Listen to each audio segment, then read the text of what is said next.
Germany का रुख करेंगे। जर्मनी में सरकार के खिलाफ जनता का सड़कों पर प्रदर्शन शुरू हो गया है। महंगाई को लेकर जर्मनी में जनता सड़कों पर उतर आई है। चांसलर ओलाफ शोल्स की नीतियों के खिलाफ सड़कों पर उतरे हजारों लोग। ऊर्जा जरूरतों को पूरा करने वाली नीतियों का विरोध हो रहा है। जर्मन नागरिक रूस पर लगाए बैन को खत्म करने की मांग कर रहे हैं। रूस के खिलाफ प्रतिबंधों के कारण जर्मनी के हालात बिगड़ते जा रहे हैं और जर्मनी की सड़कों पर कैसा आलम है ये आप देखिए। कल इसी वक्त हमने आपको चेक गणराज्य की तस्वीरें दिखाई थी, हूबहू ऐसा ही मंजर वहां नजर आया था। अब जर्मनी की सड़कों पर विद्रोह की आवाजें बुलंद होने लगी।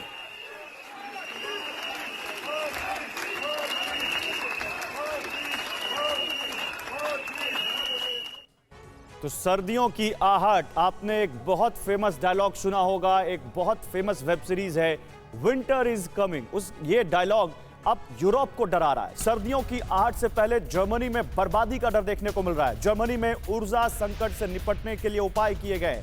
जर्मन वित्त मंत्री की लोगों से कम बिजली चलाने की अपील है। वो कह रहे हैं कम बिजली खर्च करो, वो कह रहे हैं बिजली बचाओ। जर्मनी में लोग कम नहा रहे हैं और ठंडा भोजन भी खा रहे हैं।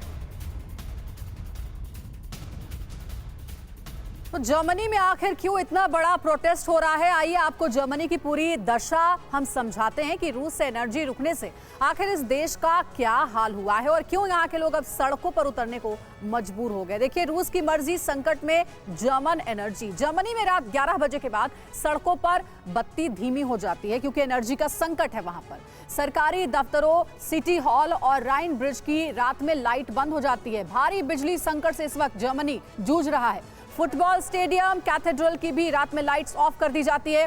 कोलोन सिटी में 130 से ज्यादा इमारतों की बत्ती बंद कर दी जाती है। अब पब्लिक की शामत कैसे है? जर्मनी में तेल और गैस के बदले जनता भारी रकम चुकाने को वहां मजबूर है। अक्टूबर से हर परिवार पर करीब 500 यूरो की अतिरिक्त बोझ। पानी बचाने वाले उपकरणों की मांग काफी ज्यादा वहां पर बढ़ गई है। जर्मन वित्त मंत्री ने अपील की है। इस बीच जर्मन वित्त मंत्री ने कहा है कि शावर का इस्तेमाल 5 मिनट से ज्यादा ना करें, यानी कि अगर आपको नहाना है तो 5 मिनट के अंदर ही नहा लें। संभव हो तो ठंडे पानी का ही इस्तेमाल करें, यह भी कहा गया। लेकिन जर्मनी कर क्या रहा है ये आपको बताते हैं। जर्मन कर क्या रहे हैं वहां रहने वाले लोग? कंप्यूटर और फोन का इस्तेमाल कम कर दिया है। रात के खाने में गर्म भोजन की जगह अब ठंडे स्नैक लेने को लोग मजबूर हैं।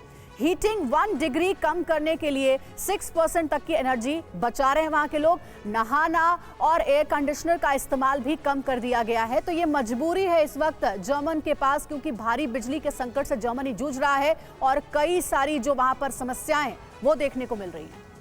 बिल्कुल सही बात है। अंजलि ने जो डिटेल आपको दी वो कहीं ना कहीं साफ जाहिर करती है कि इस वक्त जर्मनी की दशा क्या है, यूरोपियन कंट्रीज की दशा क्या है। और मुझे तो याद आता है प्रधानमंत्री नरेंद्र मोदी का वो बयान जो रूस यूक्रेन जंग के मद्देनजर दिया गया था और पीएम मोदी की तरफ से ये साफ कहा गया था कि इस जंग में जीत या हार किसी की नहीं होगी, लेकिन नुकसान पूरी दुनिया का होगा। चेताया गया था, भारत ने चेताया था। और अब देखिए जो आसार नजर आ रहे हैं पूरे यूरोप के, वो कहीं ना कहीं इसकी तस्दीक कर रहे हैं कि कितना नुकसान हो रहा है और लोग कितने परेशान हैं, खास तौर पर यूरोप के। जर्मनी में हर कोशिश की जा रही है, हर उपाय किए जा रहे हैं जिससे कि जर्मनी में बिजली की खपत कम की जा सके। आइए जर्मन रेलवे की मुहिम को हम आपको समझाते हैं कि चल क्या रहा है। जर्मन रेलवे की सेव एनर्जी मुहिम, बिजली बचाने पर कर्मचारियों को बोनस दिया जा रहा है। यह हाल जर्मनी का हो जाएगा, वो भी इतनी जल्दी, क्या किसी ने सोचा था? जर्मनी की रेल कंपनी डॉयचे बाहन का ऐलान क्या है वो देखिए। ऊर्जा बचाने वाले कर्मचारियों को एक मुश्त 100 यूरो की रकम दी जाएगी। कितना बड़ा एनर्जी संकट इस वक्त जर्मनी के सामने मुंह बाए खड़ा है, ये आप समझिए। लिफ्ट की बजाय सीढ़ियों से जाने वालों को बाकायदा बोनस दिया जाएगा, यह ऐलान कर दिया गया है। जर्मनी में रेलवे में ही सबसे ज्यादा बिजली का खर्चा है और यही वजह है कि जर्मन रेलवे की यह सेव एनर्जी मुहिम शुरू हो गई है। अब कितना बड़ा एनर्जी संकट इस वक्त तमाम यूरोपीय देशों के सामने मुंह बाए खड़ा है, ये हमें इससे पता चलता है कि जर्मनी में कैसी कैसी मुहिम चलाई जा रही है। यूके देवनाथ साहब, अभी ये हाल है तो आगे क्या होगा? बहुत ही गंभीर परिस्थिति है। जर्मनी और यूरोप के दूसरे देश अपनी गैस और तेल का करीब करीब 40 से 60% रूस से आयात करते हैं। रूस की जो कंपनी है गैसप्रॉम, उसने अलग अलग बहाने बनाकर, टेक्निकल रीज़न दिखाकर, ये बोल के कि उनके गैस के संयंत्र ठीक से चल नहीं रहे हैं, कंप्रेसर चल नहीं रहे हैं, उन्होंने जर्मनी के लिए अपनी गैस की सप्लाई को रोक दी है, ढीली कर दी है, आस्ते कर दी है। अब मैं आपको बता दूं कि रूस से जो ये गैस है, ये नॉर्डेक 1 और नॉर्डेक 2 पाइपलाइन से जर्मनी तक पहुंच रही थी जी। नॉर्डेक 2 तो अब आउट ऑफ कंट्रोल है, और नॉर्डेक 1 जो कि बाल्टिक समुद्र के नीचे से जाती है, उस पर भी रूस की अब पैनी नजर है।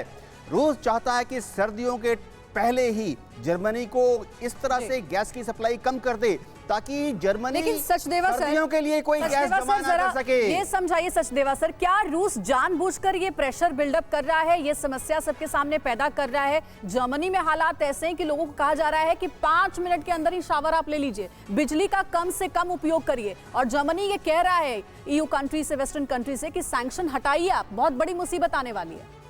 मेरे ख्याल से ये इस बात में काफ़ी सच्चाई है कि ये सुनियोजित तरीके से मॉस्को से किया जा रहा है। जो आखिरी स्टेटमेंट इस बारे में आया है वो गैसप्रॉम से नहीं आया है जी। वो क्रेमलिन के जो स्पोक्समैन हैं दिमित्री पेस्कोव, उन्होंने दिया है और कहा है कि जब तक सैंक्शंस रहेंगे तब तक गैस की सप्लाई सामान्य नहीं हो सकती। तो ये दिखाता है कि रूसी सत्ता का ये निर्णय। सर, दिमित्री पेस्कोव ने तो यहां तक कहा कि यूरोप को और वेस्टर्न कंट्रीज को आना पड़ेगा टेबल पर, और ये उनकी ताकत यही है जिसका वो अभी प्रदर्शन कर रहे हैं, जर्मनी और यूरोप को गैस की सप्लाई कम करके।